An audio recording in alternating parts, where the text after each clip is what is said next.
कहानी में आनंद भी आता है और सीख भी मिल जाती है।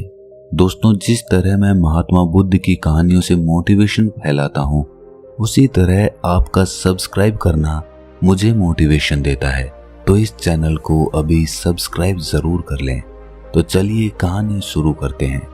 एक बार महात्मा बुद्ध अपने शिष्यों के साथ कहीं जा रहे थे। उन्होंने रास्ते में एक वृद्ध आदमी को देखा। वो काफी दुखी प्रतीत हो रहा था। कभी वो जोर जोर से हंसने लगता तो कभी जोर जोर से रोने लगता। ऐसा लगता था जैसे ये कोई पागल है। बुद्ध उस आदमी के पास गए। वो आदमी बुद्ध को देखते ही उनके चरणों में गिर गया और बोला, आज तक मैं आपकी हर बात को नकारता था, कभी आप पर विश्वास नहीं किया। मुझे माफ कर दें, आप सही थे। मुझे आज ये समझ में आ गया है कि आप जो भी कहते थे वो सब सत्य निकला। बुद्ध ने उसके आंसू पोंछे और उसे भोजन खाने के लिए दे दिया। वो व्यक्ति बेहद भूखा था। वो खाना लेकर खाने लगा। वो एक निवाला खाता और रोने लगता। ये सब बुद्ध के शिष्य देख रहे थे। उन्होंने बुद्ध से पूछा कि इनको क्या हुआ है, क्या इनका मानसिक संतुलन बिगड़ गया है? बुद्ध कहते हैं, इन्हें ज्ञान की प्राप्ति हुई है, जाओ उनसे ज्ञान लो। शिष्य उनके पास जाते हैं और कहते हैं, बाबा आपको क्या हुआ है, क्या आप हमें बताएंगे? वृद्ध आदमी ने कहा, कुछ साल पहले मैं महात्मा बुद्ध से मिला था। उनके उपदेश सुने थे, लेकिन मुझे वो बेकार लगते थे। मुझे लगता था वो किसी काम के ही नहीं है।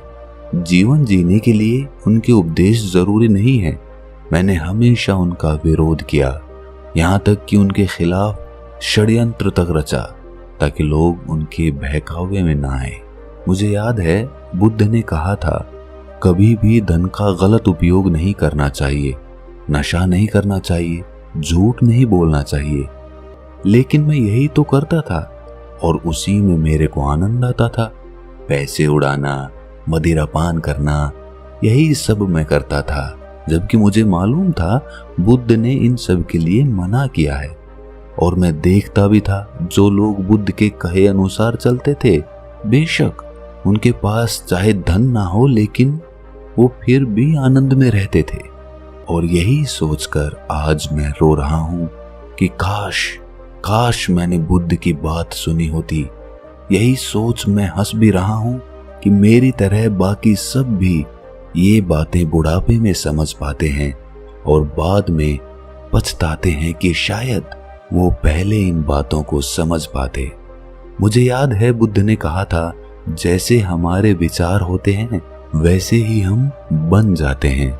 शिष्यों ने कहा, आपके पास इतना ज्ञान है, क्या आप हमारे साथ उसे साझा करेंगे ताकि हम भी ज्ञान ले सकें, जीवन को सही तरीके से जी सकें? वृद्ध आदमी ने कहा, महात्मा बुद्ध के शिष्य हैं आप सब। बुद्ध के समान जीवन की गहराइयों को कोई नहीं जानता। जितने सही से वे आपको बता सकते हैं, कोई और नहीं बताएगा। लेकिन फिर भी मैंने जो समझा है आपको जरूर बताऊंगा। उसके बाद उसने कहना शुरू किया, हम बचपन से ही देखते आ रहे हैं कि जीवन एक रेस की तरह है। हम सब उसमें भागते रहते हैं। जब हम छोटे होते हैं तो सोचते हैं कि हमारे पास हर खिलौना हो जो किसी दूसरे पर ना हो। मेरी माँ बहुत सख्त थी, वो हमेशा मुझे डांटती रहती, लेकिन मैं आज़ादी चाहता था। वो ना मिलने पर मैं सोचता था कि काश मैं मर जाऊं तो ही अच्छा हो। उसके बाद मैं सोचता कि जब मैं बड़ा हो जाऊंगा तो उसके बाद मुझे सारी चीजें और मेरी आज़ादी भी मिल जाएगी और मैं अपने हिसाब से जीऊंगा। उसके बाद जब मैं बड़ा हुआ तो ये सब बातें व्यर्थ लगने लगी, लेकिन दौड़ अभी भी जारी थी। मैं अपने मित्रों से अधिक धन कमाना चाहता था ताकि हर चीज खुद के लिए अच्छी तरह कर सकूं, अच्छे कपड़े पहन सकूं, अच्छा घर बना सकूं, उन्हें दिखा सकूं कि मैं उनसे अधिक हुनरमंद आदमी हूं। उसके लिए मैंने षड्यंत्र रचे, झूठ बोला, धोखा दिया, लेकिन ये सब करते हुए मुझे एहसास ही नहीं हुआ कि मैं कुछ गलत कर रहा हूं। कुछ समय बाद मेरे माता पिता ने मेरा विवाह कर दिया। जो लड़की मेरे जीवन में आई वो बहुत सुंदर थी और उसकी हर बात मुझे अच्छी लगती थी। मेरा वो हर चीज में साथ देती थी। लेकिन बहुत समय बीतने के बाद भी मेरी कोई संतान नहीं हुई। मैं अपने मित्रों का बच्चा देखकर उनसे ईर्ष्या करता कि मेरे बुढ़ापे की लाठी कौन बनेगा। कुछ समय बाद वो दिन भी आ गया जब मेरा एक पुत्र हुआ और मुझे बहुत खुशी हुई। लेकिन कुछ समय बाद मुझे ये लगा कि काश मेरा एक बेटा और होता तो मेरे दोनों कंधे मजबूत होते। और ईश्वर ने मेरी बात सुन ली। मुझे एक और पुत्र हुआ। सब अच्छा चल रहा था। मेरा व्यापार भी आगे बढ़ रहा था। मेरी पत्नी ने मुझसे कहा कि ये सब तुम्हारी मेहनत का नतीजा है जो तुम इतने सफल हुए। तुम्हारे माता पिता ने तो कुछ नहीं किया और वैसे भी उनकी उम्र हो गई है। उन्हें तीर्थ यात्रा पर चले जाना चाहिए। मुझे उसकी कही हर बात सही लगती थी। जब मैंने पिता से इस बारे में कहा तो उन्होंने ये कहकर मना कर दिया कि मुझे ये बात पसंद नहीं आई। और उसके बाद से मुझे मेरे पिता की कही हर बात गलत लगने लगी। वो मुझे व्यापार में भी स्वतंत्र निर्णय नहीं लेने देते थे। मुझे अब आज़ादी चाहिए थी और ईश्वर ने मेरी बात सुन ली। मेरे पिता की तबीयत अचानक खराब हो गई। वैद्य ने जवाब दिया कि जिससे भी मिलाना है मिला लो, अब ज्यादा समय नहीं बचा है इनके पास। मुझे ये सुनकर दुखी होना चाहिए था, लेकिन मैं तो खुश हो रहा था कि अब मैं आजाद हो जाऊंगा। मेरे पिता को इसी अवस्था में 6 दिन निकल गए थे। सब लोग उनसे आकर मिल चुके थे। उसके बाद एक दिन मैं और मेरी पत्नी पिता से मिलने गए तो मेरी पत्नी ने कहा कि सबसे तो ये मिल लिए, अब मरते क्यों नहीं है। मुझे मेरी पत्नी की हर बात सही लगती थी कि वो हमेशा सही कहती है। अगले दिन जब मैं पिता के कमरे में गया तो देखा उनकी मृत्यु हो गई है। मेरी माँ वहां बैठे अकेली रो रही थी। उन्हें देखकर मुझे रोना आ गया और मैंने तब सोचा कि मैं अपने पिता की अंतिम यात्रा बेहद भव्य निकालूंगा ताकि सबको पता चले कि मैं उनसे कितना प्यार करता था। और मैंने वही किया। पिता की अंतिम यात्रा बेहद अच्छी निकाली। सभी लोग उसकी प्रशंसा कर रहे थे। मैं मन ही मन बेहद खुश हुआ, लेकिन चेहरे पर दुख के भाव दिखाने पड़ रहे थे। अब मैं आजाद था, हर चीज अपने हिसाब से कर रहा था। मुझ में अधिक धन कमाने की इच्छा जाग गई थी। मैं बेहद धन कमाने की होड़ में चल दिया और कमाया भी। मैं अपने घर का सबसे अमीर आदमी बन गया। धीरे धीरे समय बीता, मेरे दोनों बेटों की शादी हुई और मैं बुढ़ापे की तरफ बढ़ने लगा। लेकिन दौड़ अभी भी बाकी थी। मैंने अपने दोनों पुत्रों का विवाह बड़े व्यापारियों की बेटियों से कर दिया ताकि मुझे व्यापार में और ज्यादा लाभ हो सके। धीरे धीरे उम्र बढ़ती चली गई और बुढ़ापा आता रहा। एक दिन मेरी पत्नी भी मुझे छोड़कर चली गई और तब मुझे पहली बार अकेलेपन का एहसास हुआ। तब मैंने बुद्ध के बारे में सुना और मैं उनके उपदेश सुनने के लिए उनके आश्रम चला गया। लेकिन बुद्ध के विचार मेरे विचारों से अलग थे। मैं उनसे सहमत नहीं हुआ।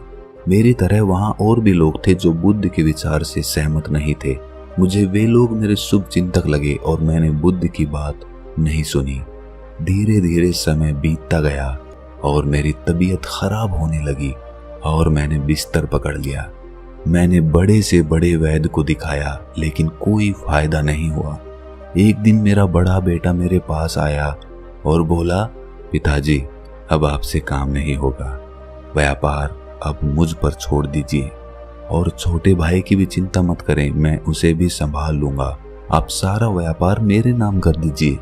मैंने अपने पुत्र से कहा, अभी मैं मरने वाला नहीं हूँ, बस बीमार हुआ हूँ, मैं ठीक हो जाऊंगा। उसके बाद मेरा दूसरा बेटा आया। उसने कहा, पिताजी बड़ा भाई नशा करता है, आप तो जानते ही हैं, आप सब मेरे नाम कर दें, मैं आपकी तरह ही इसे आगे लेकर जाऊंगा। मैंने अपने दूसरे बेटे से भी यही कहा कि मैं अभी मरने वाला नहीं हूँ, बस बीमार हुआ हूँ, मैं ठीक हो जाऊंगा, अभी तो मुझे और जीना है। लेकिन इस बार ईश्वर ने मेरी बात नहीं सुनी और वैद्य ने मेरे पुत्रों से कहा कि जिससे मिलाना है मिला दो, समय बेहद कम है, ये सुनकर मेरी दोनों बहुएं रोने लगी। मेरे बेटों ने सभी रिश्तेदारों को बुला दिया। सब मुझसे मिलने आते और कहते कि आपके बिना अब सब अकेले कैसे चलेगा।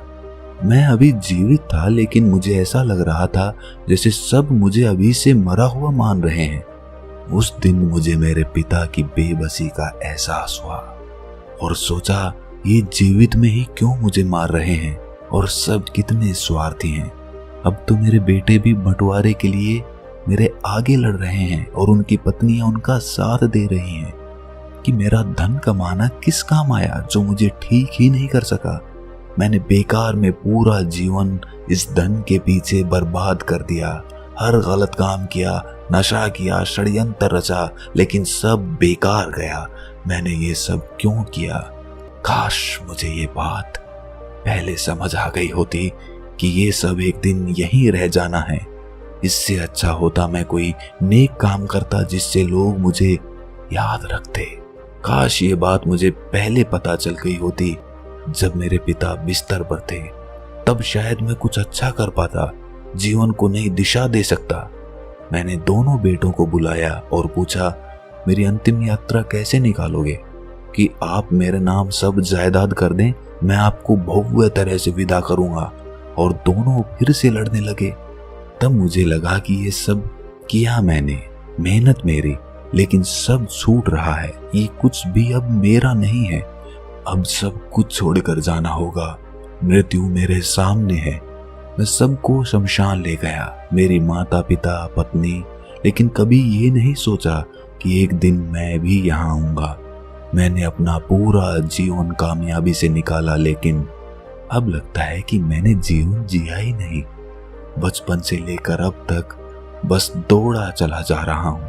किस चीज में आज तक उलझा रहा पता ही नहीं चला। और जब आखिरी समय पर सब बातें समझ में आई तो बहुत देर हो चुकी थी। ये बातें कहकर बुजुर्ग चुप हो गया और महात्मा बुद्ध के पास आकर कहा कि मेरे अंतिम समय में मुझे कुछ मिल सकता है। बुद्ध ने कहा कि बेशक तुमने अपना पूरा जीवन अज्ञानता में निकाल दिया हो, लेकिन ज्ञानता का एक क्षण भी काफी होता है। तुम्हारे पास अभी जो भी समय बचा है वो ज्ञान से पूर्ण है। अब जो भी तुम्हें मिले, सांसें या फिर मौत, उसे स्वीकार करो। वर्तमान पर केंद्रित हो जाओ। जो भी तुम्हें मिले उसे खुशी से स्वीकार करो। जितना रहस्य जीवन में है उससे ज्यादा रहस्य मौत में है। जो खुशी जीवन दे सकता है उससे भी बड़ी खुशी मौत दे सकती है। केवल पूर्ण रूप से देखना, एक एक क्षण देखना, दुख मत करना, भूतकाल को भूल जाओ, भविष्य की चिंता मत करो। जो अभी है, इस समय है, इसी के साथ मिल जाओ।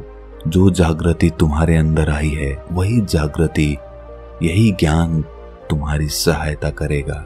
दोस्तों, अगर ये कहानी आपको अच्छी लगी तो इसे अपने मित्रों, रिश्तेदारों और प्रियजनों के साथ साझा जरूर करें और इस चैनल को सब्सक्राइब करना ना भूलें और नोटिफिकेशन बेल को प्रेस कर लें ताकि हम जब भी कोई कहानी डालें तो आपको तुरंत पता चल जाए। तो मिलते हैं अगली कहानी में। तब तक के लिए अपना ख्याल रखें।